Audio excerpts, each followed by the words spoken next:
My name is Myra, and I'm 35 years old. I never thought the land my grandfather left me would become the reason everyone I trusted turned against me. My name is Myra, and I'm 35 years old. I live on 50 acres of land that once belonged to my grandfather, a man who believed that family, integrity, and hard work were the only things that mattered. He passed away 5 years ago, leaving me the property that had been in our family for generations. At first, I thought it was a blessing, a piece of our history that I could preserve. But I had no idea that this land would one day turn my own blood against me. The property lies just outside a small rural town in the Midwest, a place where everyone knows everyone else's business. Growing up here, I used to run through the wheat fields, barefoot and laughing, chasing dragonflies under the golden sun. My grandfather used to say the land was alive, that it carried the memory of every generation that had worked it. I believed him. Even now, I can still feel his presence when the wind moves through the trees. After he passed, I decided to move back and live here permanently. I restored the old cabin he'd built with his own hands. Every board creaked with memory, every wall whispered stories of simpler times. I work as a landscape designer now, which feels fitting. My job is to bring beauty and life into forgotten spaces. And this land, it's the most beautiful project I've ever taken on. My family didn't take the inheritance well. My uncle Harold, my grandfather's only son, had expected to inherit the land himself. But my grandfather and he had a falling out years ago over money. Harold had always been ambitious, too ambitious. When the will was read, and my name appeared as the sole heir of the property, I could feel his disappointment like a storm in the room. Then there were my cousins, Leanne and Brielle, Harold's daughters. They smiled at me that day. But I knew those smiles were hollow. Leanne was the kind who hid jealousy behind charm, while Brielle had a sharp tongue and an even sharper temper. I tried to stay close, tried to believe that blood was thicker than resentment. I wanted us to be a family. At first, things seemed fine. We'd have the occasional dinner together, share holiday meals, pretend that everything was normal. But over time, the comments started. "That's a lot of land for one person, Myra." Or, "You should think about doing something productive with it, like selling a piece." They always laughed after saying it, as if it were a harmless joke. But I could hear the intent underneath. Harold, especially, never missed a chance to talk about potential. He'd bring up developers who were buying property nearby, claiming it could change the town forever. I always responded the same way. The land wasn't for sale. My grandfather wanted it to stay in the family, untouched. I was just honoring his wishes. But even as I said it, I could feel their eyes on me, calculating, weighing their chances. It started subtly. Leanne would drop by unannounced, pretending to check on me but really scanning the property. Brielle once brought her fiancé out here and casually asked how much the land might be worth if I ever decided to move. They laughed when I didn't answer. I tried to ignore it. I thought, if I stayed quiet and didn't engage, they'd lose interest. But then, strange things began happening. People I didn't know started calling me about the land, some offering to buy it, others asking about development rights. I didn't understand how they even got my number. One afternoon, I stopped by the local hardware store, and the owner, Mr. Riley, mentioned something that froze me in my tracks. He said he'd heard that the Peterson land was going to be developed soon. That was my land. I laughed it off, but my heart was pounding. That evening, I called my cousins. Neither of them picked up. The next day, I went over to my Uncle Harold's house. He welcomed me with that smooth, politician-like smile of his. We talked for a bit, small talk at first, until I brought up what Mr. Riley had said. I asked him directly if he knew anything about it. He leaned back in his chair and said, "Oh, people talk, Myra. You shouldn't listen to gossip." But I could tell by the way he avoided my eyes that he knew more than he was admitting. For weeks, I tried to shake it off. Maybe I was overthinking. Maybe it was all coincidence. But that feeling of unease kept growing. I could sense something shifting beneath the surface, like the calm before a storm. One night, I was inside the cabin reading when I heard laughter outside, faint but familiar. I peeked out the window and saw two figures standing near the fence line. I recognized the voices instantly. Leanne and Brielle. They were whispering, their heads bent close together. I couldn't make out every word, but I heard enough phrases like, "She'll never know, once it's done," and, "He said it's nearly ready." My heart thudded in my chest. When I stepped outside and called their names, they froze. Leanne turned, forcing a smile. "Oh, hey, Myra. We were just passing by. Didn't mean to startle you." They left quickly after that. But as their car disappeared down the road, I knew something was wrong. Deeply wrong. That night, I lay awake, staring at the ceiling, replaying their words. Once it's done. Done? What were they talking about? My grandfather had warned me once, years ago, that people can change when money enters the picture. Land makes people greedy, he'd said. It's not the soil they love, it's the power that comes with owning it. I never truly understood what he meant until that moment. And as I drifted into a restless sleep, I couldn't shake the feeling that something about my land had already slipped out of my hands. It started with friendly questions, then turned into full-blown pressure. At first, I thought I was imagining things that maybe my cousins were just curious. Maybe their whispers the other night weren't what I thought they were. But within a week, the truth started to unfold in small, unnerving ways. Leanne showed up one morning, uninvited as usual, carrying a basket of blueberry muffins. She'd never baked a thing in her life, but there she was, all smiles and politeness. "You've really made this place cozy, Myra," she said, glancing around like she was assessing value rather than admiring the decor. I thanked her, but I could feel the inspection in her eyes.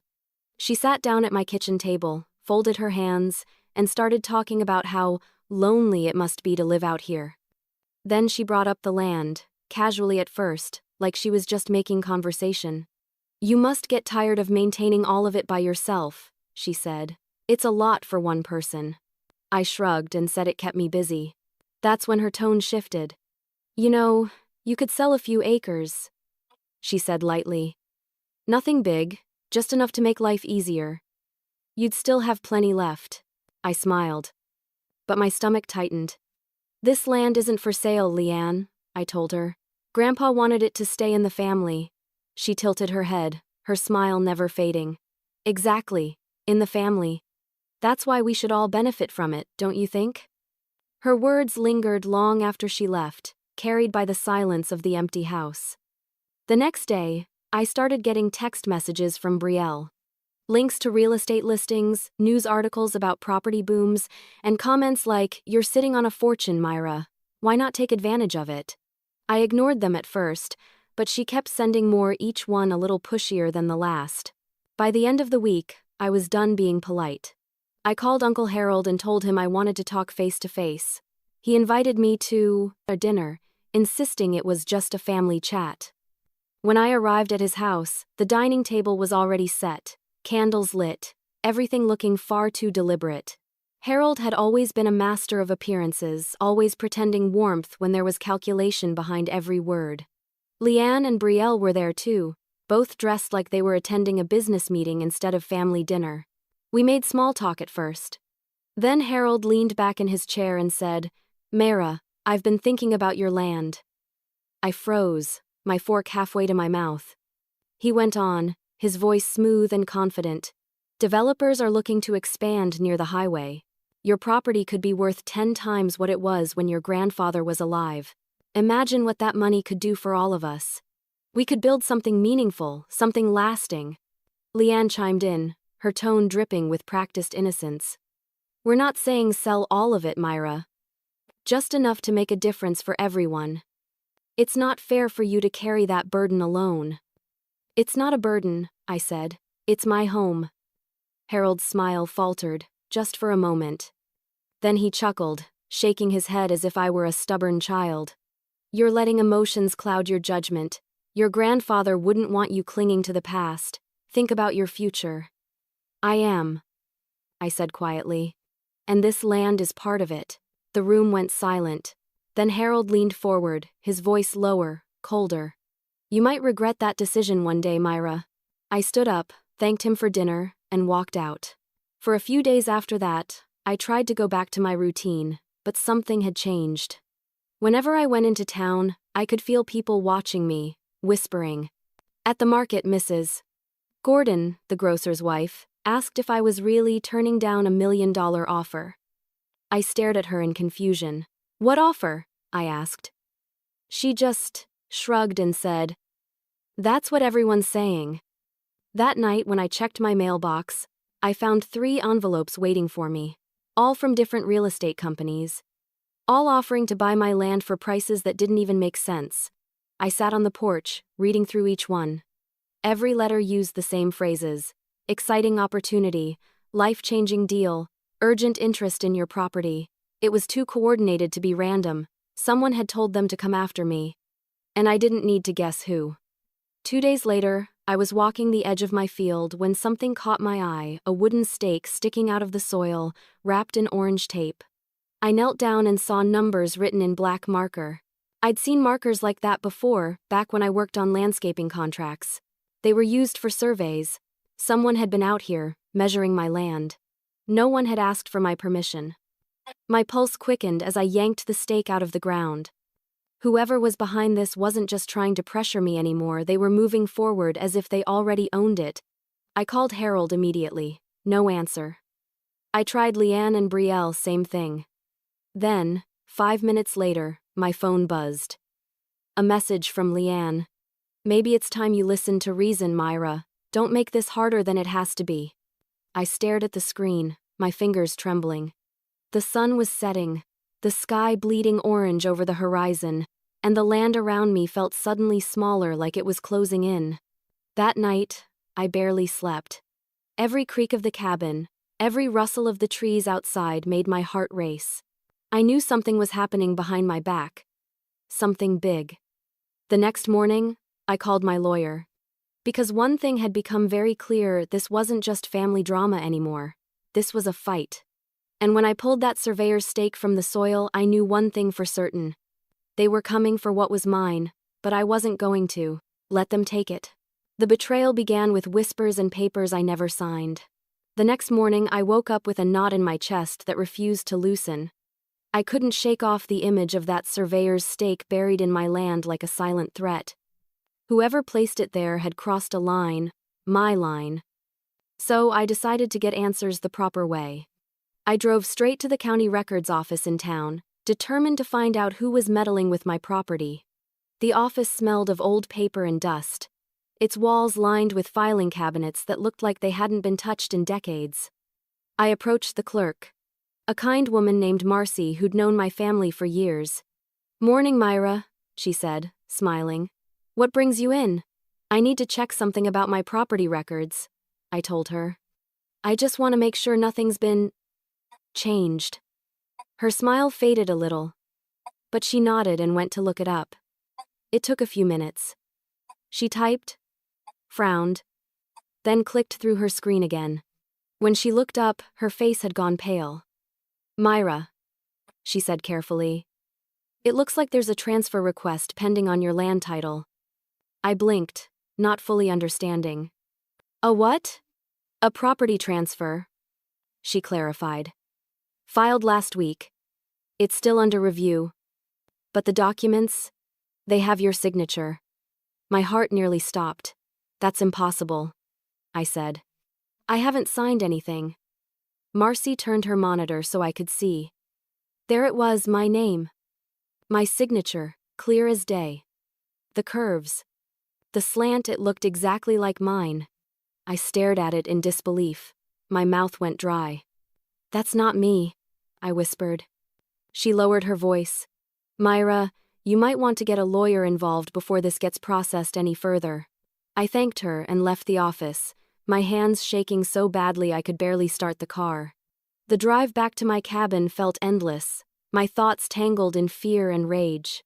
Someone had forged my signature, and I didn't need to wonder who would benefit most.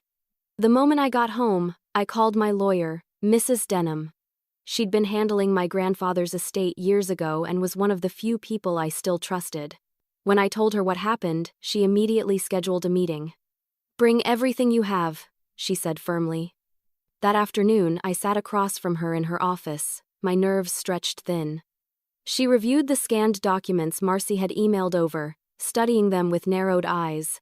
"This isn't a casual mistake," she said finally. Someone filed this deliberately and professionally. Can you find out who? I asked. She nodded. I can trace where it came from. But, Myra, if they forged your signature, they might already be negotiating behind your back. My stomach turned. Then we stop them. Mrs. Denham's team began digging immediately. 2 days later, she called with the confirmation I dreaded. My Uncle Harold had been in contact with a major real estate development firm out of the city. He'd been presenting himself as the family's representative, claiming to have power of attorney over the land. He's already signed preliminary agreements, she said, her tone hard. He's trying to sell your property, Myra. I couldn't breathe for a moment. My own uncle, the man who'd held me when I cried at my grandfather's funeral, had forged my name to steal from me. Can we stop him? I asked, trying to steady my voice. Yes, she said. But we have to act fast.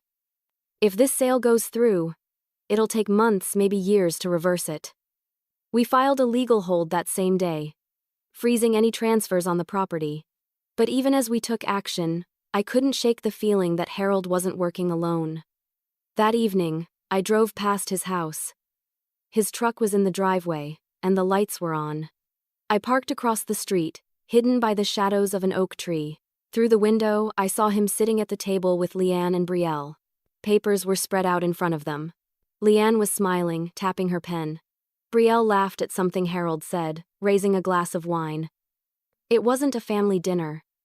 It was a strategy meeting. I sat there in silence, gripping the steering wheel so tightly my knuckles ached. They weren't just taking my land, they were planning to erase me from it. The next day, I confronted Harold. I didn't call ahead, I just walked straight into his office downtown. He looked surprised to see me but recovered quickly, his usual smirk in place. Myra, he said smoothly. To what do I owe the pleasure? You forged my signature, I said, my voice shaking with anger. You tried to sell my land. His expression didn't even flicker. You must be mistaken. I saw the papers, Harold. Don't lie to me. He leaned back in his chair, sighing dramatically. You're overreacting. I was helping move things along for the family's benefit. I thought you'd thank me once the deal closed. Thank you? I nearly laughed. For stealing what's mine. He shrugged. You're sitting on something worth millions, Myra. You don't even know the value of what you have. It's wasted potential. I turned to leave. But before I reached the door, he said softly, you can still walk away from this quietly. No one has to know. I stopped and looked back at him. Oh, everyone's going to know, I said. And when they do, you'll regret ever touching my name. I walked out before he could answer. My hands were trembling. But inside, a new feeling had taken root. A cold, steady resolve. They thought they could take what was mine by whispering, scheming, and forging my signature. But I wasn't going to be their silent victim. And as I drove home that night, the truth burned through my chest. I wasn't fighting for money anymore. I was fighting for my family's legacy, and I'd burn every bridge if that's what it took to protect it. I was surrounded by lies, and every smile hid a motive. After confronting Harold, I thought maybe fear or guilt would make him back down. But instead, the next few days proved how wrong I was. The whispers grew louder among neighbors, at the market, even in church. Somehow, everyone suddenly had an opinion about my stubbornness. I didn't have to ask who started the rumors. Harold had always been good at turning stories into weapons. I decided to go straight to the source to face my cousins. I drove to Leanne's house one morning, unannounced. When she opened the door, she looked startled, then forced a smile that didn't quite reach her eyes.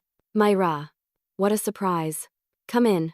Her living room smelled of fresh coffee and deception. Brielle was already there, sitting on the couch scrolling through her phone. When she saw me, she raised an eyebrow but didn't bother to greet me. I'm not here to play nice, I said, standing instead of sitting. I know what you're doing. Leanne blinked innocently. What we're doing? Don't act dumb, I snapped. You know about the forged signature. You know about the transfer. Brielle chuckled under her breath. You're overreacting, Myra. Uncle Harold's just trying to help the family. You should be grateful. Grateful? My voice rose. Someone forged my name, and you expect me to be grateful? Leanne sighed dramatically. We're just trying to make things fair. Grandpa's land belongs to all of us, not just you. That's not what the will says. I shot back. You know that. Maybe the will was wrong, she said softly, her tone like poison disguised as silk. The room went still. I realized then that they didn't even feel ashamed. They actually believed they were justified in stealing from me. I turned to leave, but Brielle muttered, "You'll regret being so difficult." I froze in the doorway. Was that a threat? She just smiled. A warning. I walked out, my heart pounding, their laughter following me to the car. That night, Harold called. His voice was calm, almost too calm. "I heard you've been accusing your family of fraud," he said. "You forged my signature, Harold," I said coldly. "Don't pretend you didn't," he sighed. "You've misunderstood. It's all just paperwork confusion. Let me fix it. Come by my office tomorrow and sign a clarification document. We'll make everything right." Every instinct in me screamed no. But I didn't show it. "Send me the document," I said. "I'll look at it." The file arrived an hour later. I forwarded it straight to Mrs. Denham. When she called me back, her voice was tight. "If you'd signed that, you would have transferred all ownership rights to Harold permanently. It's another trap, Myra. He's trying to trick you into legal surrender." I felt sick. Harold wasn't stopping, he was doubling down. Mrs. Denham told me to record everything from that point on. Every conversation, every message, every call. She also advised me to file a fraud alert with the county registrar immediately, which would temporarily freeze any further activity on my property records. The next morning, I drove to the courthouse. I remember walking through those doors with my head high and my hands trembling. I filled out the paperwork, signed it, and handed it to the clerk. "No one is touching this land without my permission," I told her. When I stepped outside, I felt a strange mix of relief and fear. I'd bought myself time, but I knew Harold wouldn't take this quietly. Sure enough, 2 days later, an official-looking letter arrived in my mailbox. The envelope was heavy, embossed with the seal of a law firm I didn't recognize. Inside was a neatly folded document from the developer's attorney. It claimed that I was backing out of a signed agreement and that legal action could be pursued for breach of contract. I could barely read the words through the red haze of anger clouding my vision. They were acting as if I'd already agreed to sell. The audacity made me shake. Mrs. Denham reviewed the letter and nodded grimly. "They're bluffing for now. But this shows your uncle's already sold them a promise he can't deliver. He's acting as though he owns your land." That night, I sat on my porch, the letter crumpled in my hand. The sky above was clear, filled with stars, but I couldn't find peace in it. Every part of my life, my home, my name, my family, was being twisted into something ugly. The phone rang again. Harold. I let it go to voicemail, but I listened. His voice was smooth as ever, but the undertone was sharp as glass. "Myra," he said. "I tried to be patient, but you're making this harder than it has to be. You don't understand how big this opportunity is. You can't fight progress. So think very carefully before you dig yourself into a hole you can't climb out of." I deleted the message, but his words stayed with me long after. Over the next few days, the whispers in town turned into accusations. People said I was selfish, ungrateful, that I was blocking a project that would create jobs and help the community. Harold had spun the narrative perfectly. He made himself look like the visionary and me like the villain. But I wasn't backing down. I started keeping a folder, printouts of every message, copies of every letter, recordings of every call. If Harold wanted to play games, I'd bring the evidence straight to the court. Late one evening, as I was locking up the cabin, I caught a glimpse of movement near my barn. My heart jumped. I grabbed my flashlight and went outside. Someone had been there, fresh boot prints in the dirt, cigarette butts near the fence line. They were watching me, waiting, testing how far they could go. As I stared out across the fields, the wind whispered through the tall grass, carrying an echo of my grandfather's voice in my mind. Don't let them take what you bled for. I wasn't sure if it was memory or madness, but it steadied me. Because that night, standing in the dark with only the land beneath my feet and the stars above me, I made a silent vow I wasn't just defending property anymore. I was defending my name, my blood, and the legacy they thought they could steal, and I was ready to fight until the end. Every step I took to protect my land made me an enemy in my own family. I always thought family meant loyalty, something solid, unshakable. But after everything that happened, I realized family loyalty only lasts until greed gets involved. Once I filed the fraud alert and refused to play Harold's game, I became the villain in everyone's story. The shift was almost immediate. When I walked into town, people stared. Conversations stopped when I entered a room. I'd hear whispers, "She's the one holding back the development. That land could have saved the town. Her grandfather would be ashamed." It was like watching a lifetime of goodwill crumble in days. Leanne and Brielle were behind most of it, spreading lies like wildfire. They told neighbors I was unstable, that I was hoarding the land out of spite. They said I was obsessed with a dead man's wishes and didn't care about progress. And the worst part? People believed them. Harold had always been respected in the community, wealthy, charming, generous when it suited him. Meanwhile, I was just the quiet woman living alone on too much land. It was easy to make me the target. Suppliers I'd worked with for years suddenly stopped returning my calls. A hardware store owner who'd once given me discounts now told me he couldn't get involved in family matters. Even the local nursery refused to deliver seedlings for my business. Every door I'd once had open was closing. I remember sitting on my porch one evening, watching the sunset turn the sky orange and pink, and wondering how my own blood could twist everything I loved into a weapon against me. But the answer was simple. They wanted the land more than they ever wanted me. Mrs. Denham called a few days later with an update. "We've found something," she said. "Your uncle used an old power of attorney document from your grandfather's estate. He altered the date to make it look current." I was speechless. "So he pretended Grandpa gave him legal control after he died?" "Exactly," she said. "He used that to authorize the property transfer. It's complete fraud. We filed an injunction to freeze all ongoing transactions. That would prevent Harold or the developers from touching the land until the investigation ended. But legal victories don't stop anger, and Harold's anger was building. The night after we filed the injunction, my phone rang at midnight. When I answered, there was silence for a few seconds, then Harold's voice, low and calm. "You think you've won, don't you?" "Stay away from me," I said, my voice shaking. He laughed softly. "You're making a mistake, Myra. You're outnumbered. You can't fight family forever." "Family doesn't steal from family," I snapped, and hung up. But the calls didn't stop.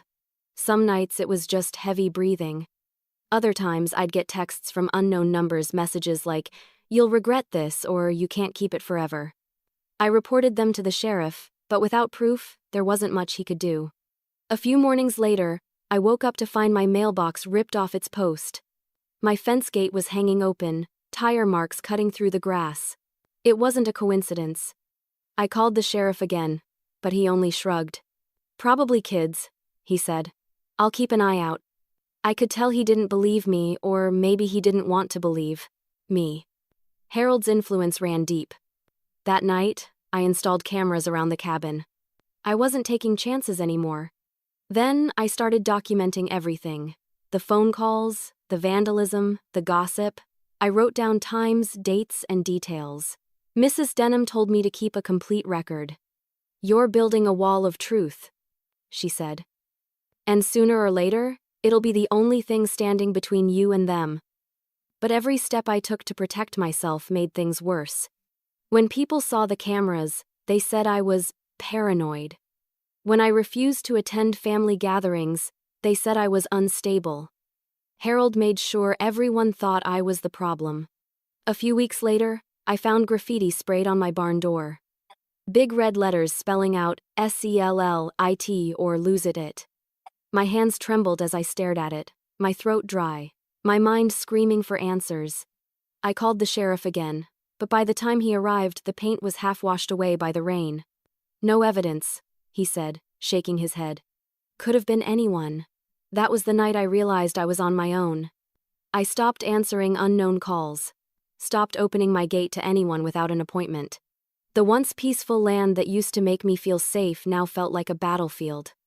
The trees that once whispered comfort now rustled with warning. And yet, despite the fear, something inside me hardened. Maybe it was my grandfather's spirit, maybe just pure stubbornness, but I refused to break. I went back through his old files, searching for anything that could strengthen my case. I found deeds, tax receipts, handwritten notes, proof that he'd left the land to me for a reason. He'd trusted me, not Harold. That thought alone gave me enough fire to keep going. Every day I walked the property lines, as if reminding the earth itself that it still belonged to me. I'd run my hand along the fence posts, feeling the rough wood, whispering to the land like it was a friend I needed to protect. Because it wasn't just dirt and grass, it was memory, history, him. Still, fear had a way of creeping in at night. I started sleeping with my phone by my bed, a flashlight within reach. Every sound outside made me sit up. Every passing car made my heart pound. And then one morning, I stepped outside and froze. My barn door was open. Inside, the tools were scattered, hay overturned. And on the wall, someone had drawn a crude X over a map of my land that had been pinned there for years. It was deliberate, a message. I felt something snap inside me, not fear this time, but fury. They wanted to intimidate me, to make me scared enough to give up. But they didn't understand I was past fear now. Because standing there in that barn, the smell of dust and gasoline heavy in the air, I made myself a promise. If they wanted a war over this land, I'd give them one. And this time, I wouldn't just defend what was mine, I'd make sure they could never touch it again. Fear turned into anger, I wouldn't let them win. That morning in the barn changed everything. Fear had ruled me for weeks, every phone call, every shadow, every creak of the cabin floor. But as I stood there, staring at the mess they'd made, something inside me hardened. I wasn't going to hide anymore. They wanted me to break, to give up the land out of exhaustion or fear. Instead, they'd awakened a version of me I didn't even know existed. The first thing I did was upgrade my security. I bought new locks, reinforced doors, and installed motion lights all around the property. Then, I ordered high-resolution cameras and set them up myself. Every corner of the land that mattered was under surveillance. If anyone tried stepping foot here again, I'd have proof. That night, as I reviewed the first batch of footage on my laptop, I saw movement near the fence line. Two figures, dressed in dark clothes, walking slowly along the edge of my property. I couldn't make out their faces, but their posture, their confidence felt familiar. I downloaded the clip and sent it straight to Mrs. Denham. She called the next morning. "You're doing the right thing, Myra.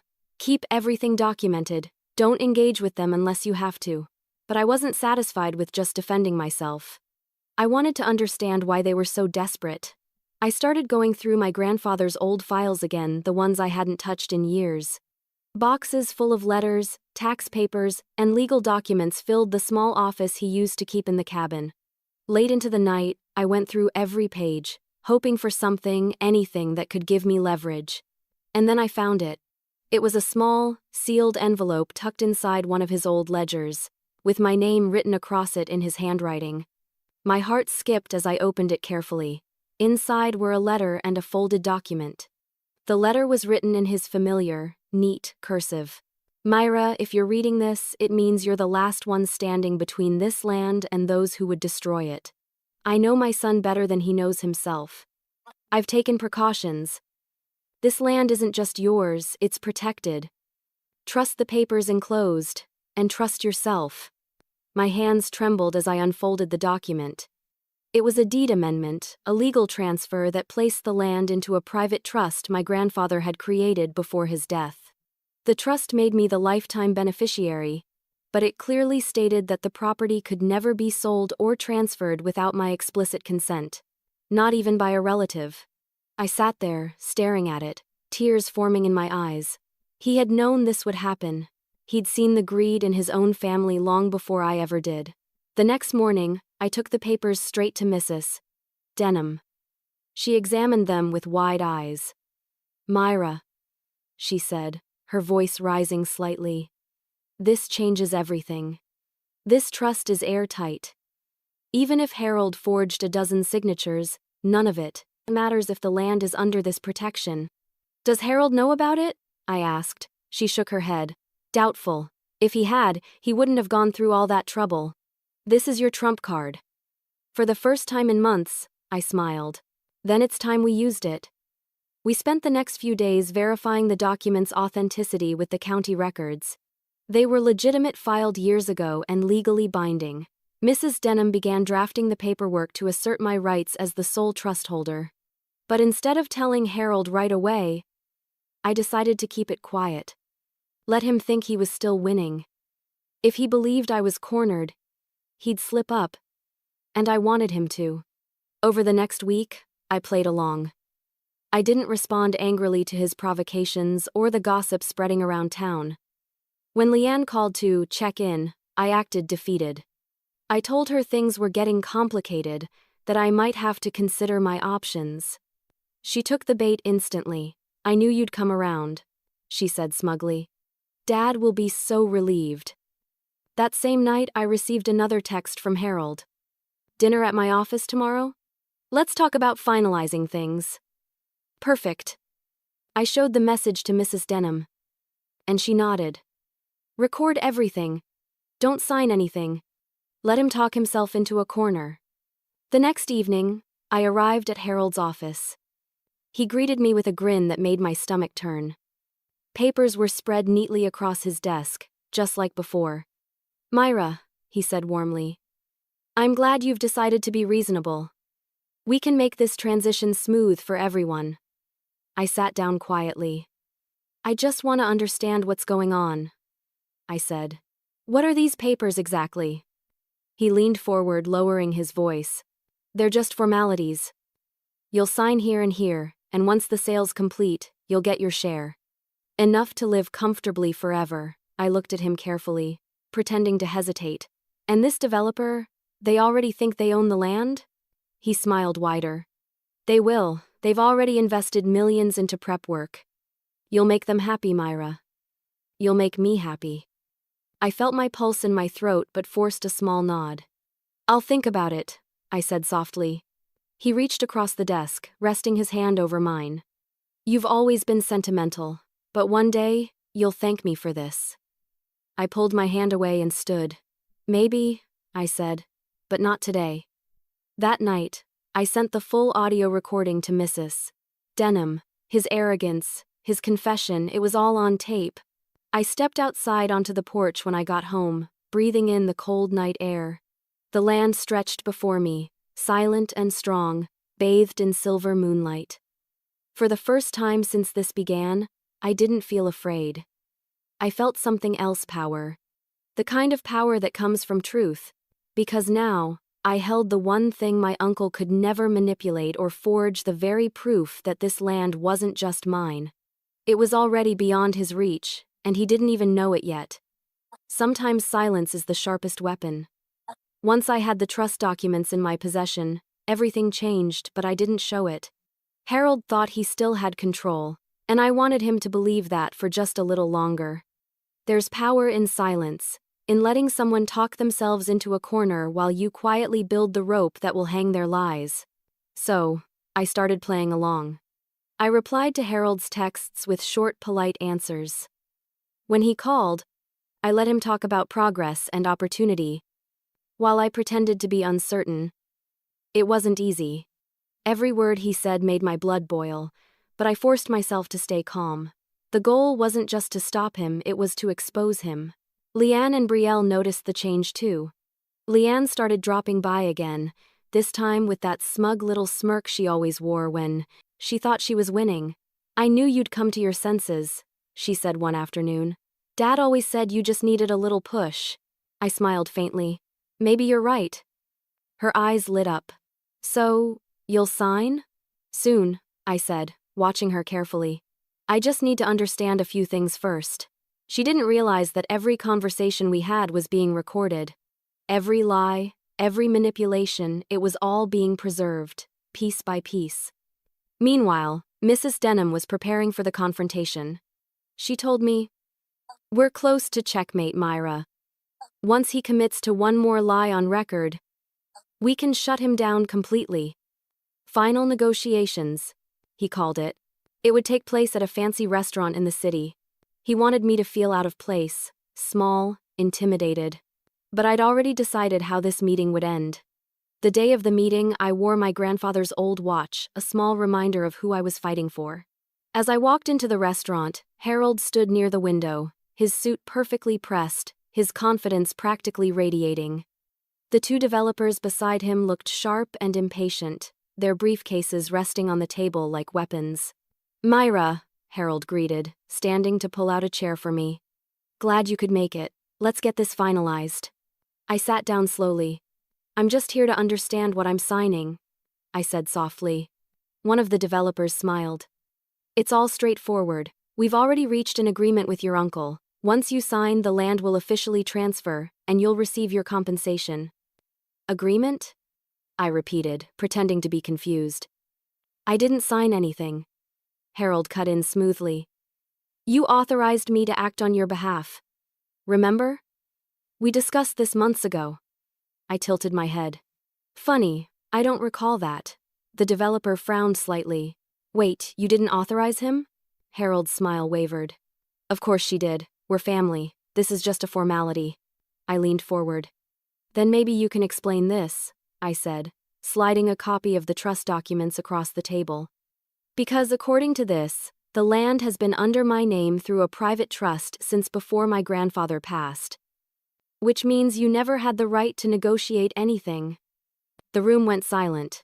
The developers exchanged looks, then one of them grabbed the document and began reading. His expression changed instantly. "Is this legitimate?" he asked. "Filed and certified," I said. "You've been misled." Harold's composure cracked. This can't be right. That trust was filed years ago." "You forged my signature, Harold. You lied to these people. And every word of it is on record." He turned pale. "You're bluffing." I smiled faintly. "Am I?" I pressed play on my phone. The recording from his office filled the air, his voice, calm and confident, telling me that the developers had already invested millions and that I'd thank him later. The developers' faces darkened with each word. When the recording ended, no one spoke. Finally, one of the developers stood, gathering his papers. "Mr. Peterson," he said coldly, "you'll be hearing from our legal department." They left without another word. Harold sat frozen, his face pale and his jaw tight. He looked at me, his eyes blazing with fury. "You think this is over?" he said quietly. "You don't know what you've started." I stood, meeting his glare. "I didn't start anything. You did the moment you tried to steal from me." As I walked out, I could feel his gaze burning into my back. For the first time, Harold had been stripped of his power. But even as I stepped outside into the cool night air, I knew men like him didn't surrender easily. Later that evening, I got a message from an unknown number. It wasn't signed, but I didn't need to ask who sent it. "You might have won the meeting. But this isn't over. I always get what I want." I stared at the words for a long time. My stomach knotted. But I refused to delete it. Instead, I added it to my growing folder of evidence. Harold had lost the legal battle, but his pride, his ego, was a far more dangerous thing.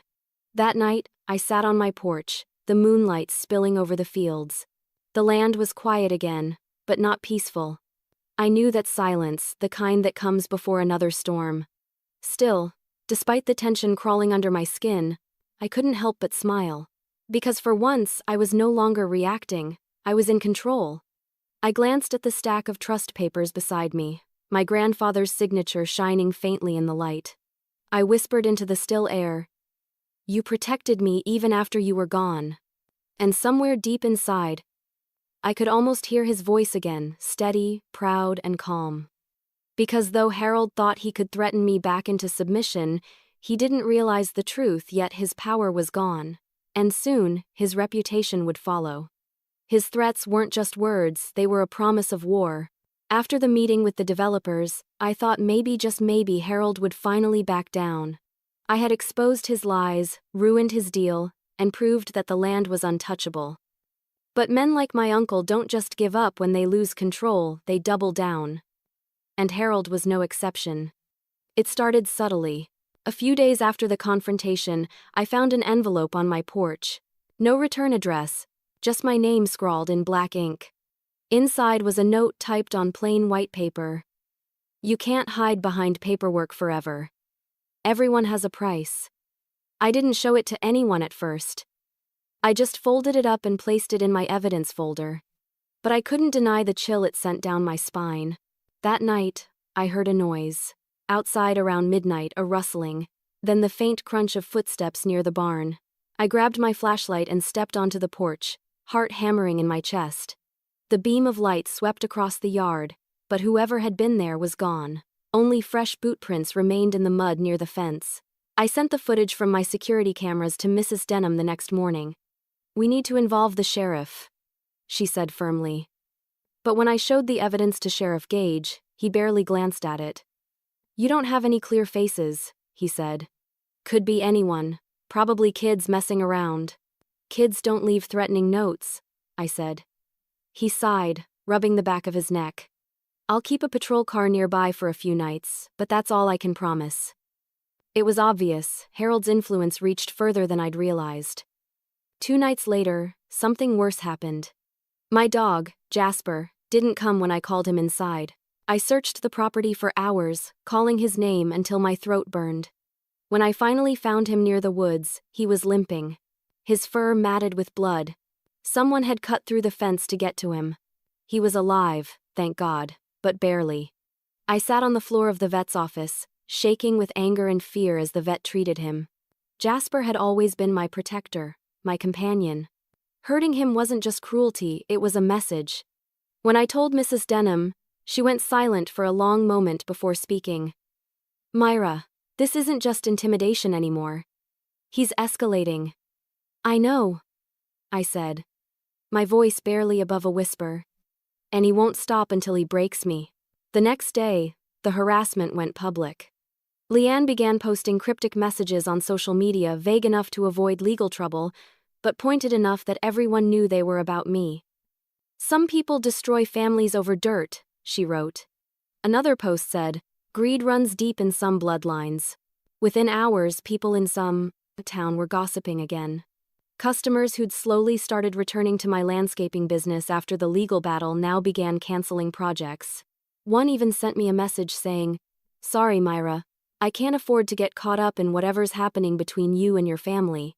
It felt like I was being erased one rumor at a time. But I refused to let them win. With Mrs. Denham's help, I began filing new legal claims not just for fraud, but for harassment and defamation. I gathered every post, every text, every voicemail. The folder of evidence that had started as a few pages was now thick enough to fill a binder. Still, Harold wasn't slowing down. I knew he was losing money fast without the development deal. His finances were collapsing. His once loyal partners were cutting ties with him. And yet somehow, that only made him more dangerous. I started noticing the same black SUV parked at the end of my driveway every few nights. It never pulled in, never moved until I turned the porch light on. Then it would drive away slowly, disappearing down the road. When I mentioned it to Sheriff Gage, he just said, Unless they trespass, my hands are tied. I realized then that the law wasn't going to protect me. If I wanted peace, I'd have to secure it myself. That weekend, I drove to the nearest city and met with a private security consultant, a retired investigator named Cole. He reviewed everything, the threats, the surveillance footage, the forged papers, even the social media posts. When he was done, he looked at me and said, This isn't random. This is psychological warfare. He's trying to make you doubt your safety until you walk away voluntarily. I won't, I said. He nodded approvingly. Then we fight smart. You've already beaten him legally. Now you protect yourself physically.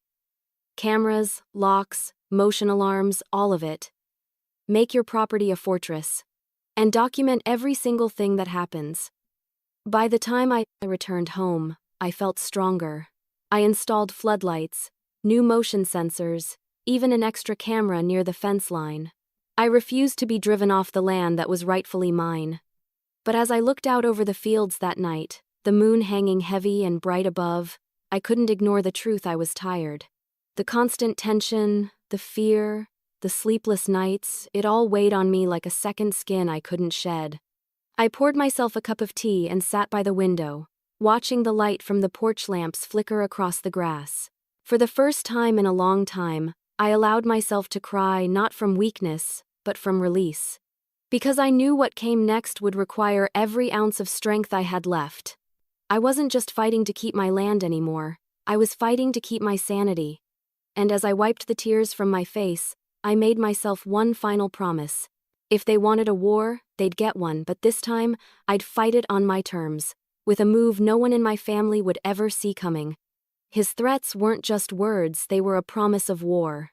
After the restaurant confrontation, I had hoped the worst was over. I had exposed Harold's lies, destroyed his deal, and proven that my land was protected by law. For the first time in months, I felt like I could breathe again. But that sense of peace lasted less than a week. Because Harold wasn't a man who accepted defeat, he was a man who turned it into obsession. It began with the letters. The first one arrived folded neatly inside a plain white envelope with no return address. My name was written across the front in jagged black ink. Inside, a single line. You can't hide behind paperwork forever. No signature, but I knew that handwriting. I didn't show it to anyone, not even Mrs. Denham. I just added it to the folder where I'd been collecting every piece of evidence since this nightmare began. Then came another letter a few days later. The land won't protect you. Everyone has a price. I remember standing on the porch that evening, reading the words as the wind whipped across the fields. My hands were shaking, but not from fear. From anger. Harold was losing control, and now he was trying to scare me into surrender. That night, I heard Jasper barking furiously near the barn. When I rushed outside with a flashlight, I caught a glimpse of movement, someone running along the fence line before disappearing into the trees. I shouted, but the only response was the echo of my own voice. The next morning, I found one of the fence panels broken, the latch deliberately twisted open. Someone had been on my property again. I checked my security footage immediately. The camera caught only a shadow, tall, broad-shouldered, but the gait, the posture, it reminded me of Harold. I couldn't prove it, but in my gut I knew. I sent the footage to Mrs. Denham, who forwarded it to the sheriff. When he finally called me back, his tone was dismissive. Could be anyone, he said. Maybe a hunter who wandered too close. Hunters don't send threats, I replied sharply. He sighed. Look, Myra, I'll keep a unit patrolling the area. But without a clear face or plate number, there's not much we can do. I hung up, furious. Harold had connections in town. Half the people who worked under the sheriff's office owed him favors. I was realizing just how deep his reach went. 2 nights later, the harassment crossed a new line. Jasper didn't come when I called him inside. I searched for nearly an hour, my flashlight sweeping across the dark field until the beam landed on something near the tree line. It was Jasper. He was lying on his side, whimpering softly, his fur matted with blood. Someone had thrown something at him, maybe a rock, maybe worse. I carried him to the truck, tears streaming down my face, and drove straight to the vet. He survived, but barely. That night, as I sat beside him in the living room, I made myself a silent vow. If Harold wanted a war, he was about to get one. The next morning, I called Mrs. Denham and told her everything. She didn't try to calm me down this time. Myra, she said quietly. He's escalating. You need to think about safety before anything else. I won't run, I said. That's what he wants. Then you fight smart, she said. Keep your documentation airtight, and don't give him the satisfaction of seeing fear. Easier said than done. Because fear had already taken root, it lived in the corners of my home, in the shadows just beyond the window glass, in every noise I couldn't explain. A few days later, I started noticing strange vehicles parked near the end of my driveway. Always different, sometimes a dark SUV, other times a rusted pickup. They never came closer, never got out, just waited until I turned the porch light on before driving away. I tried telling myself it was paranoia, but deep down, I knew it wasn't. Then, Leanne started posting online again. Her messages were vague but venomous. "Some people pretend to be victims when they're the problem," she wrote. Another post said, "Family greed destroys everything." Within days, the rumors spread. People whispered when I entered the store. Clients canceled landscaping appointments, saying they didn't want to get involved. It was all part of Harold's plan to isolate me, to make me seem unstable so no one would take me seriously. But what he didn't realize was that isolation doesn't weaken everyone. Some of us learn to thrive in it. That weekend, I met with a private security specialist named Cole, a former investigator recommended by Mrs. Denham. I showed him everything: the threats, the footage, the vandalism, even the social media posts. He listened quietly, then said, "You're not just dealing with harassment. You're dealing with someone who's trying to psychologically wear you down. He wants you to give up so he doesn't have to take anything, so you hand it over yourself." I nodded. "Then we don't let him win." He gave me a plan. We reinforced my security system, added new cameras and motion sensors, even installed a small alarm by the bedroom door in case anyone tried to break in. I also began keeping a detailed journal, logging every noise, every sighting, every letter. By the end of that week, my house looked less like a home and more like a fortress. But I didn't care. For the first time in months, I felt prepared. Still, late at night, when the world went quiet and the only sound was the distant cry of an owl, I'd sit by the window and stare out across the land. The fields that once gave me peace now felt like a battlefield. I missed my grandfather's voice, his calm wisdom. I imagined him sitting beside me, saying, "They can't take what's already yours, Myra. They can only make you forget it." And somehow that thought gave me strength. Because I realized that every move Harold made, every threat he sent, only proved one thing he knew he'd already lost. And as I turned off the lights and walked through the silent house that night, I whispered into the dark, "You can come for me if you want, Uncle. But you'll never touch this land again. Not while I'm still breathing." If they wanted the land, they'd have to chase ghosts. By the time another week passed, I understood one truth with absolute clarity: Harold would never stop. He'd already tried to steal, lie, and intimidate. And when none of that worked, he turned to fear. The only way to win this fight wasn't to react, it was to end it once and for all. I needed to make sure that, even if something happened to me, the land could never fall into his hands. That realization came to me one sleepless night as I sat on the porch, staring at the moonlit fields. The earth that stretched before me had been the heart of my family for generations. It wasn't just property, it was history, love, legacy. And if Harold wanted to tear all that apart for a few $1,000,000, then I would make sure there wasn't a single dollar left for him to chase. The next morning, I called Mrs. Denham and said, "I want to make it impossible for anyone ever to sell this land again." She paused, clearly intrigued. "There's a way," she said. "But it's permanent. You'll be giving up some control, Myra." "What kind of control?" She explained the concept of a conservation easement, a legal agreement that would protect the land from development forever. It meant turning it into a designated preservation zone, protecting the soil, trees, and wildlife in my grandfather's name. I would still live here and manage it, but no one, not Harold, not the state, not anyone, could ever develop or sell it. "Once it's signed, it's irreversible," she said. "You sure this is what you want?" I didn't hesitate. "Yes," I said. "If it means they can never touch it again, I want it." We got to work immediately. Mrs. Denham connected me with an environmental trust foundation that specialized in rural conservation. Their representative, a soft-spoken woman named Ruth, came out to visit the property.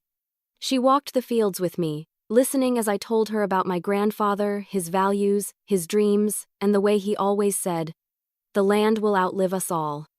When we reached the oak tree where I used to play as a child, Ruth turned to me and said, "He sounds like the kind of man who understood stewardship. We'll make sure his land stays pure." For the first time in months, I felt hope. Over the next few days, we drafted the paperwork. It was complex, full of clauses and legal language, but I read every word. Once I signed it, the property would no longer be just mine. It would belong to the earth itself, protected by law and nature. When the final version was ready, Ruth and Mrs. Denham met me at the county courthouse. I signed each page carefully, my pen steady despite the weight of what I was doing. With the last signature, it was done. My grandfather's land was now part of the Silver Creek Conservation Trust. Protected forever. No one could buy it, lease it, or develop it. Not even me. Walking out of the courthouse that day, I felt lighter. Not because I'd won a legal battle, but because I'd honored something much bigger than myself. Harold could scream, threaten, or sue, but he couldn't fight the law of permanence. And he learned that soon enough. 3 days later, the local newspaper ran a headline that made my phone buzz non-stop. Historic Peterson Land enters Permanent Conservation Trust. The article detailed how the land would now serve as an environmental preserve and agricultural study site in honor of my grandfather. It mentioned my name, my grandfather's legacy, and the fact that the land could never be sold or altered. I didn't have to wonder how Harold found out. That same afternoon, I saw his car pull up at the end of my driveway. I stood on the porch as he stormed out, his face red, his voice booming. "What did you do?" he shouted. I stayed calm. "I made sure the land will always be safe. You gave it away?" His voice cracked. "After everything, it's worthless now." I met his furious gaze. "No, it's priceless." He took a step closer, his fists clenching. "You'll regret this, Myra. You destroyed the family's wealth." I smiled sadly. "No, Uncle, you destroyed that yourself." For a moment, I thought he might actually hit me. His face was twisted with rage. But instead, he turned, kicked at the gravel, and stormed back to his car. As the tires spun and dirt flew, I felt something deep inside me settle. Later that evening, I received a call from Ruth. "You did the right thing," she said softly. "The land will be protected long after we're gone. And your name will be part of that legacy." I thanked her, and hung up, then walked out to the old oak tree at the edge of the field. The wind rustled through the branches, the same way it used to when my grandfather would tell me stories about how this land had carried our family through droughts, floods, and wars. I knelt down and pressed my hand into the soil. "It's safe now, Grandpa," I whispered. The next morning, I saw Leanne's car parked across the road. She didn't get out. Sat there staring at the property. Her expression was unreadable. Anger. Disbelief. Maybe even regret. After a few minutes, she drove away. The developer's signs that had once littered the nearby lots were gone within a week. No one wanted anything to do with Harold anymore. For the first time in nearly a year, silence returned to the land, the kind of silence that wasn't empty but full, alive, peaceful. I realized then that the fight was truly over. Harold had wanted the land for its money, but I had given it something far more powerful: eternity. And as I stood beneath the oak tree that evening, the sunset glowing over the horizon, I smiled to myself. If they ever tried to come for it again, they'd find nothing to steal, because now, my land didn't belong to any of us. It belonged to forever. Losing money is one thing, losing control drives men like him mad. When the conservation papers went public, it didn't take long for Harold to completely unravel. The man who once carried himself like he owned the whole town began to crumble under the weight of his own schemes. Everything he'd built, his business, his reputation, his influence, was rotting from the inside, and for the first time, I watched him lose control. It started with silence. He stopped showing up in town, stopped attending council meetings, stopped calling his friends. Then, the rumors began. People whispered that the developers had backed out of several deals after discovering Harold's creative paperwork. Others said he'd been dropped by his partners for bringing too much legal trouble. I didn't have to guess what was true, I already knew. The man had built his empire on lies, and now those lies were collapsing one after another. Brielle was the first to break ranks. She packed up her things and left town without saying goodbye to anyone. I only found out because Mrs. Denham forwarded me a court notice Brielle had filed for bankruptcy. Her name was on some of Harold's business filings, and when his fraud started coming to light, her accounts were frozen. Then there was Leanne. She stayed, but barely. I'd see her in the grocery store sometimes, eyes hollow, pretending not to notice me. She looked like someone trying to hold together a world already gone. But Harold? He couldn't accept the fall. Instead of facing the truth, he turned his anger into obsession. He started calling me again, leaving voicemails that shifted from pleading to venomous. "Myra," one message said, "you don't understand what you've done. You've destroyed everything. You'll regret this." Another said, "I gave you every chance to do the right thing. You think that land is sacred? It's worthless now. You'll see. I saved every one of them. Proof. Evidence." When the local paper published a follow-up story exposing the forged documents he'd filed, the last of his credibility vanished. Businesses he'd once controlled distanced themselves immediately. Even the sheriff, the same man who used to turn a blind eye for him, started cooperating with Mrs. Denham's requests for evidence. Harold was officially toxic. But even cornered men still bite. One rainy afternoon, as I was coming back from town, I noticed a car parked near my driveway. The same black sedan that had been haunting my nights. Only this time, it wasn't moving. I parked the truck at the gate and stared through the rain. Inside the car, a figure sat motionless. My stomach dropped. I pulled out my phone and started sudden news, recording as I approached. The closer I got, the clearer it became. It was Harold. He was sitting behind the wheel, staring straight ahead, his hands gripping the steering wheel tightly. I knocked on the window. He didn't look at me. He just muttered something I couldn't hear. When I leaned closer, I caught the words, "You ruined me. You did that yourself," I said. He finally turned, and the look in his eyes chilled me. Gone was the confident man I'd known all my life. What I saw instead was emptiness, rage hollowed out by defeat. He started the engine, spun the tires, and sped off down the road, mud splattering my boots. When I told Mrs. Denham, she insisted we file for a restraining order immediately. Within days, the court granted it. Harold was legally forbidden from contacting me, coming near my property, or sending anyone on his behalf. But the damage was already done. The image of his face, twisted with hatred and despair, stayed with me for days. Not long after, he made one last desperate move. He tried to sue me for defamation. His claim was that I'd destroyed his good name and spread false accusations. The case didn't even make it past the first hearing. Mrs. Denham presented the recordings, the letters, and the forged paperwork. The judge dismissed the case and, in a rare moment of poetic justice, publicly rebuked Harold for his deceptive and unethical actions. Word spread fast. Overnight, Harold Peterson became a pariah. Former friends avoided him, banks withdrew their support, and every trace of power he once wielded was gone. I thought I'd feel triumphant, but the truth was different. Watching him fall didn't bring me joy, it brought me closure. The man I'd once called family was gone long before this, consumed by greed and pride. All that was left was a shell trying to claw back what he'd already lost. With Harold silenced and the land finally secure, life slowly began to breathe again. The neighbors, who once avoided me, started to nod in greeting again. A few even stopped by to apologize.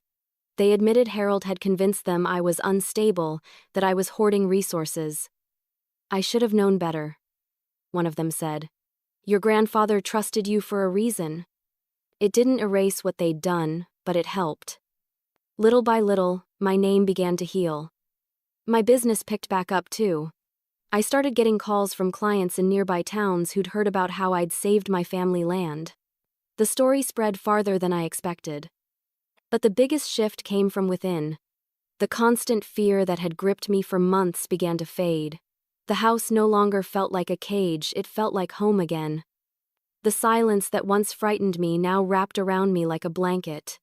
Still, there were nights I'd stand by the window, staring at the gravel road leading to the main gate, half expecting that car to appear again. And then, one evening, it did. A single vehicle parked near the fence line, headlights off. My heart pounded as I reached for my phone, zooming in with the camera. Through the dim light, I could just make out a figure in the driver's seat motionless. For nearly 5 minutes, the car didn't move. Then, slowly, it turned on its headlights and drove away.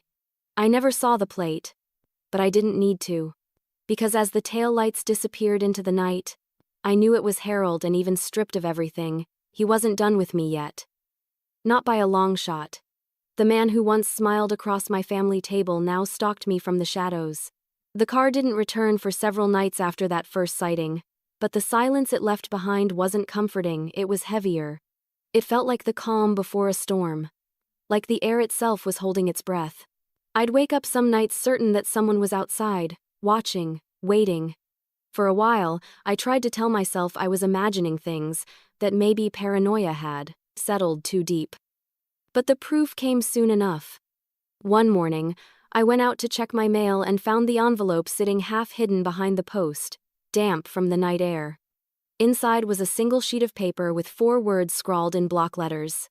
"You can't stop me," no name, no signature. But I didn't need either. I called the sheriff right away, but as usual, his response was lukewarm. "Could have been anyone," he said. "You've made a lot of enemies lately." That phrase, "a lot of enemies," echoed in my head.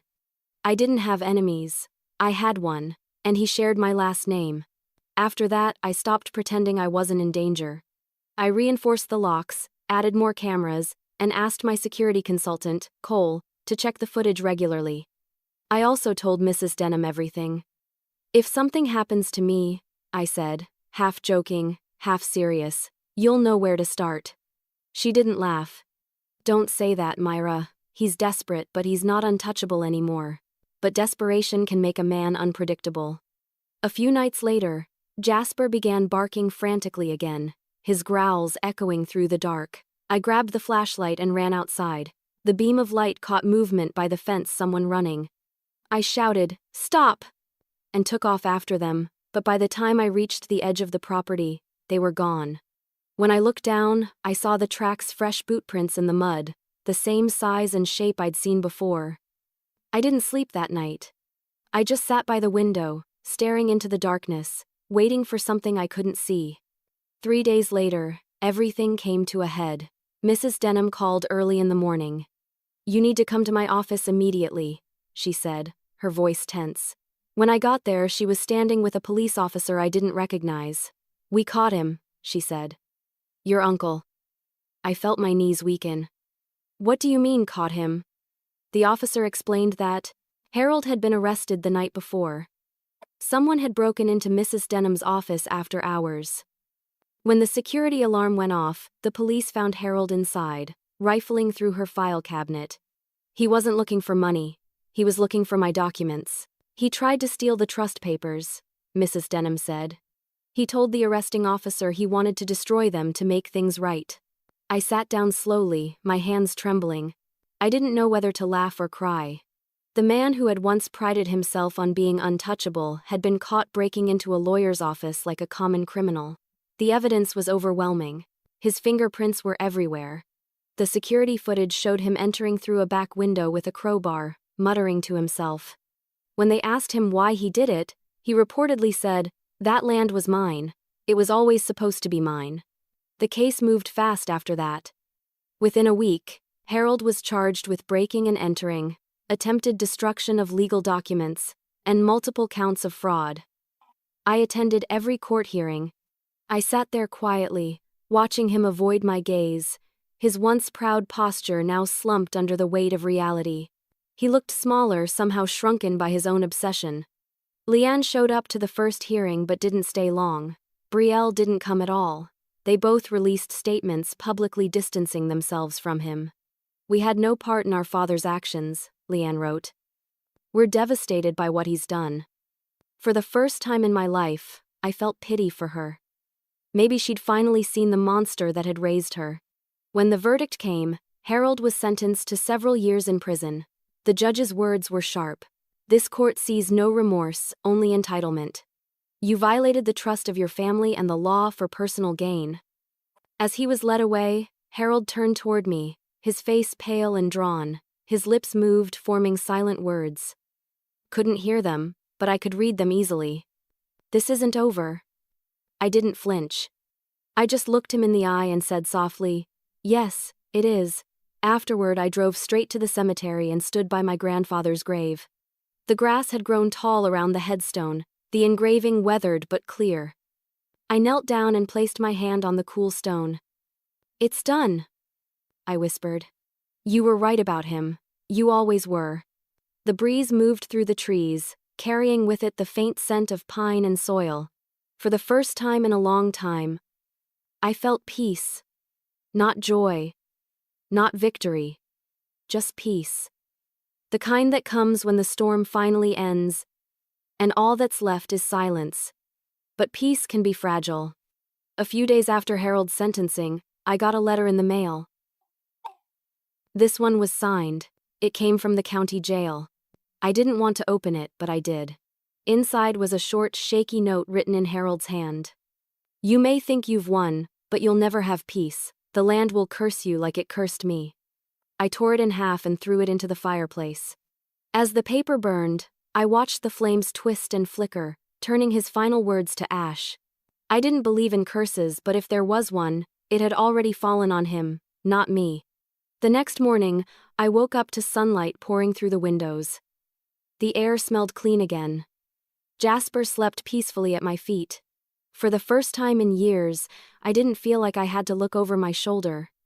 Because the man who had haunted every corner of my life was finally gone, and for the first time since this nightmare began, the land, and my soul, were truly free. Freedom isn't just surviving, it's living without fear. When the gavel came down and Harold was sentenced, I thought that would be the end of it. But what no one tells you is that when a long fight ends, it doesn't feel like victory, it feels like silence. For months, my entire world had revolved around defending, surviving, proving. Now, there was only quiet. And in that quiet, I finally had to learn how to live again. The first few weeks after Harold's arrest were strange. I didn't know what to do with my time. Every morning, I'd wake up expecting another phone call, another threat, another problem to fix. But none came. The air around the land felt lighter, as if the earth itself could finally breathe again. Jasper healed quickly. Watching him run across the fields again, tail wagging, filled me with a kind of joy I hadn't felt in years. It reminded me that life, like the land, always finds a way to heal slowly, but surely. I spent my days restoring the farmhouse. The damage from the months of chaos still lingered: the broken fence, the scratched barn door, the peeling paint, but fixing it all became therapy.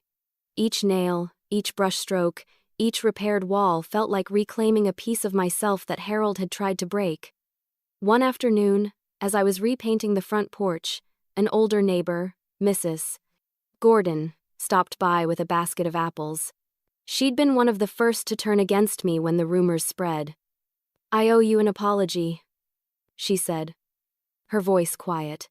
"I believed what they said about you. I shouldn't have," I smiled. "We all make mistakes, Mrs. Gordon. I'm just glad it's over." She nodded, eyes glistening. "Your grandfather would be proud. You protected what he built." That evening, I made a small fire in the backyard and sat beneath the stars, thinking about those words. My grandfather had always told me, "The land doesn't belong to you, Myra. You belong to it." For the first time, I truly understood. Protecting it hadn't just been about ownership, it had been about identity. About honoring the people who came before me.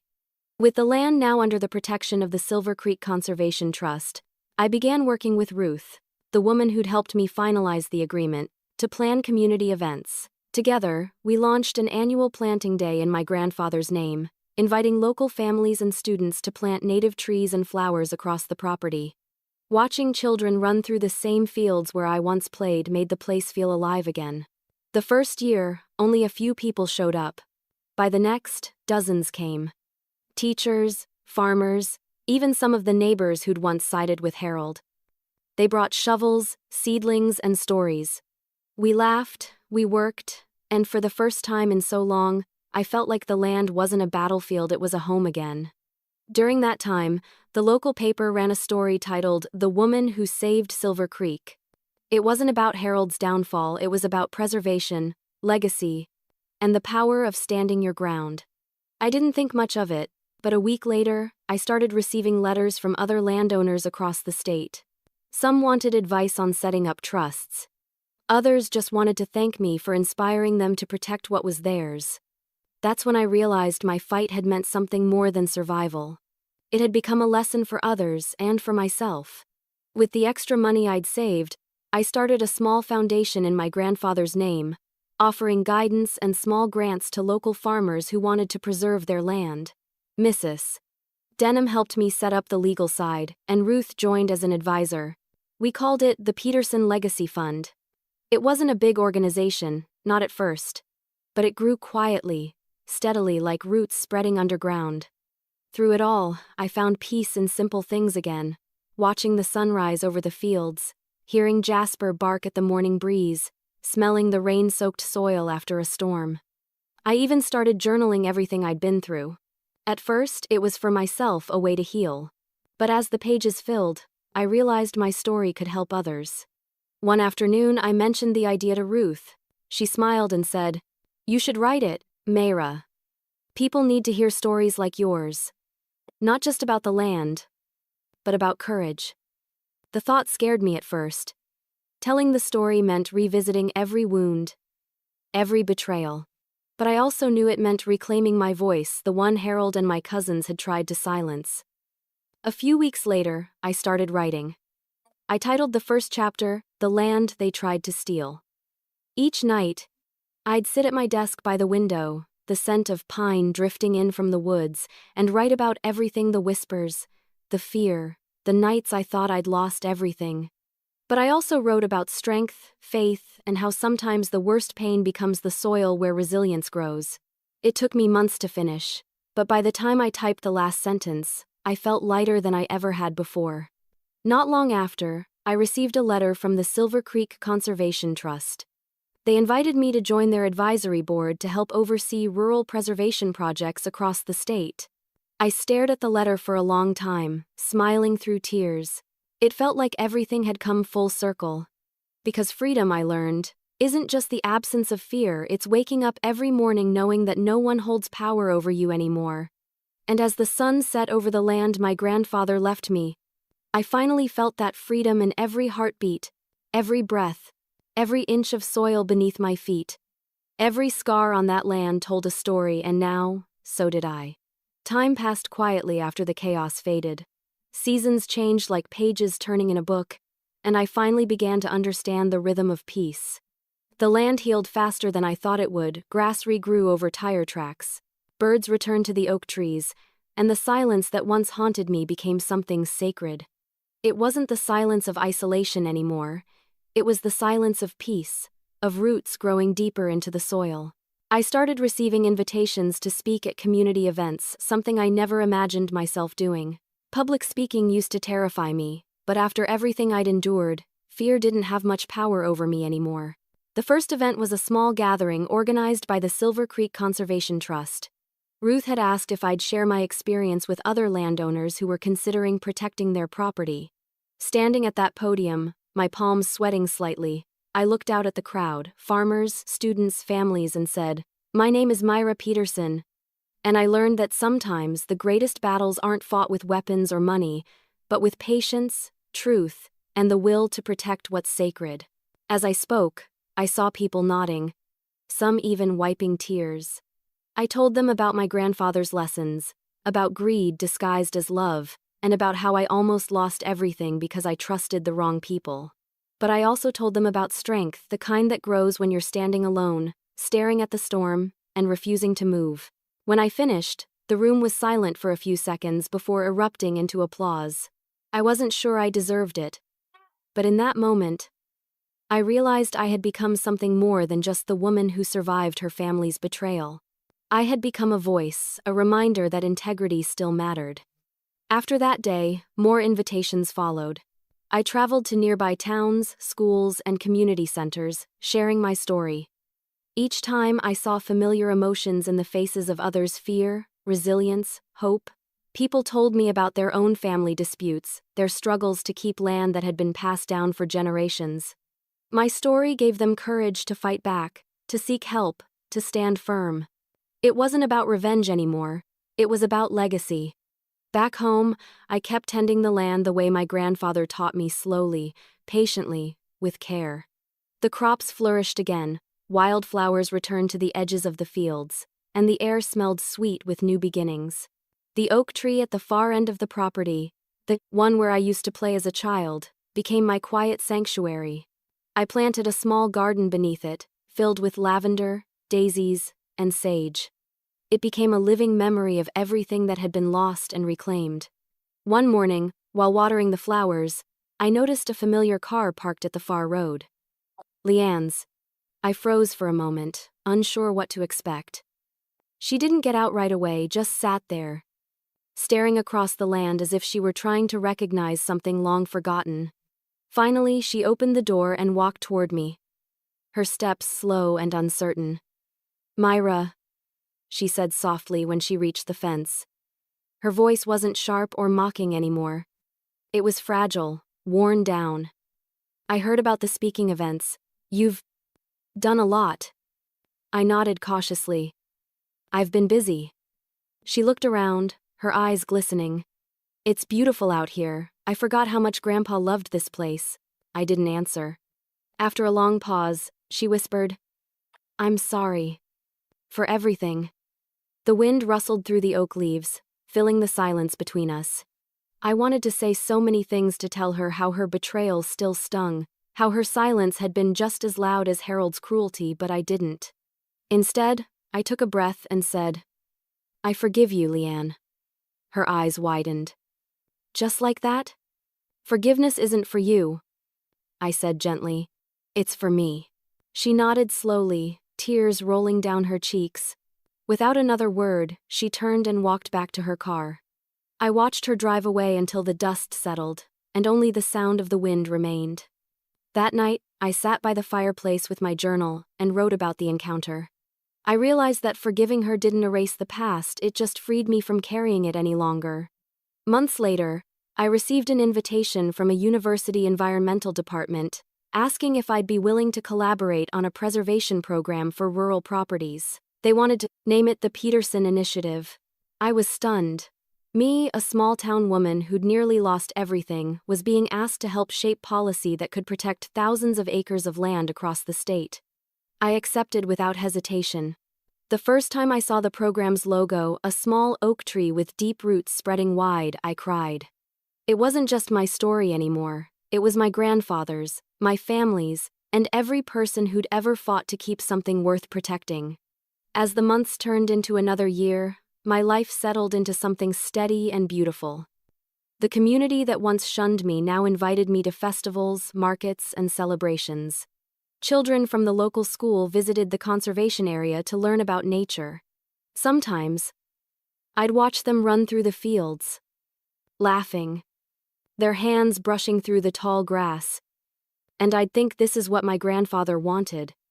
Not wealth, not recognition, just life. I'd often end my evenings walking to the oak tree at sunset. I'd sit beneath it with a cup of tea, Jasper by my side, and watch the sky turn gold and pink. Every scar on this land told a story of struggle, betrayal, resilience, and I carried them all with pride. Because those scars weren't reminders of pain anymore. They were proof of survival. One evening, as I traced my fingers over the tree's bark, I whispered, "We did it, Grandpa. We kept your promise." The leaves rustled softly in response, and for a moment, I swore I felt his presence there with me, steady, proud, and at peace. And as the first stars appeared in the twilight sky, I realized something profound. I had become exactly what the land needed me to be, its voice, its guardian, its storyteller. The world had once tried to take it all from me, but in the end, the land and I had saved each other. They whispered about selling my land, but they never understood it was never theirs to take. When I look back now, it's hard to believe how much has changed. The woman I was when this all began feels like someone else entirely. Someone naive, fragile, clinging to peace because she was afraid of conflict. But the woman I am now? She understands that peace isn't given. It's built, earned, and defended.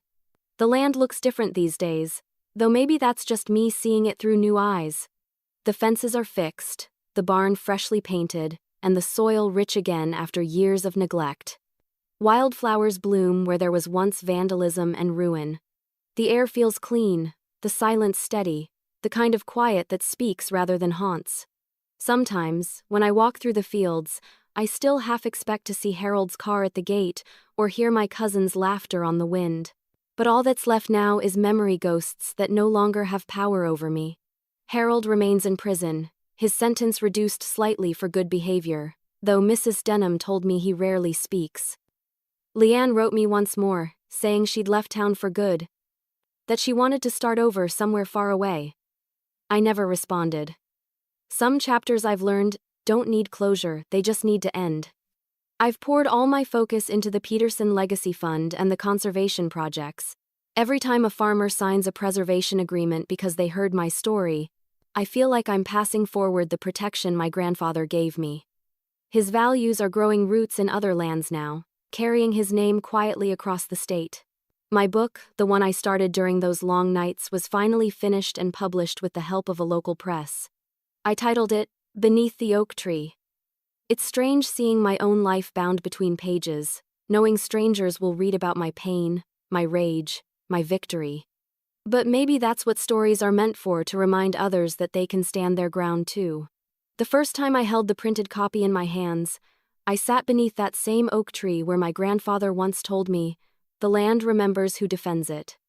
I opened the book and read the first line aloud. My name is Myra, and this land was my inheritance, my battleground, and my redemption. I smiled through tears because it was all true. As the years have passed, I've realized that the land didn't just survive me, it shaped me. It taught me patience when the fight felt endless, courage when I felt small, and forgiveness when bitterness wanted to take root. Now, when I speak at events, I always end my talks with a simple message. Protect what's yours, not just for the sake of keeping it, but for the story it tells, because every acre, every field, every home carries a history worth defending. People often come up afterward, tears in their eyes, thanking me. I always tell them the same thing. I'm not special. I just refuse to let greed erase love. The seasons have turned many times since the chaos ended. Winters here are quiet and crisp, summers lush and golden. In autumn, the leaves of the oak tree turn deep crimson, like a painting against the fading sky. I've planted wild lavender near the fence line, and every time the wind blows, the scent fills the air, a soft, living reminder that beauty can grow even from pain. Sometimes I imagine my grandfather walking beside me as I make my rounds along the property. I can almost hear his low chuckle, see him adjust his hat the way he used to, nodding with approval. "You did well, kid," I imagine him saying. And I'd answer, "I only did what you taught me." Every inch of this land bears a memory. The spot where the first surveyor's stake once stood is now covered with sunflowers. The barn that was vandalized glows with new paint and laughter during the planting events we hold every spring. The fields that once felt like a battlefield now feel like home again, a home built on resilience, not fear. Last spring, a group of schoolchildren from the nearby town visited the conservation site. They planted trees, learned about soil health, and asked endless questions about my grandfather. One little girl tugged on my sleeve and asked, "Miss Myra, why do you love the land so much?" I smiled and said, "Because it's alive. It listens, it forgives, and it remembers who stands by it."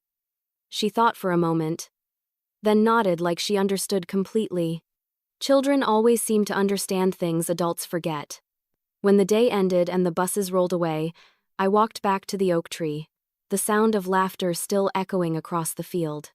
The setting sun painted the horizon gold, and for the first time, I truly felt that every wound had healed. I realized then that I no longer needed to win anything. I didn't need revenge or recognition. The land's peace was my peace. I placed my hand on the rough bark of the tree and whispered, "It's over.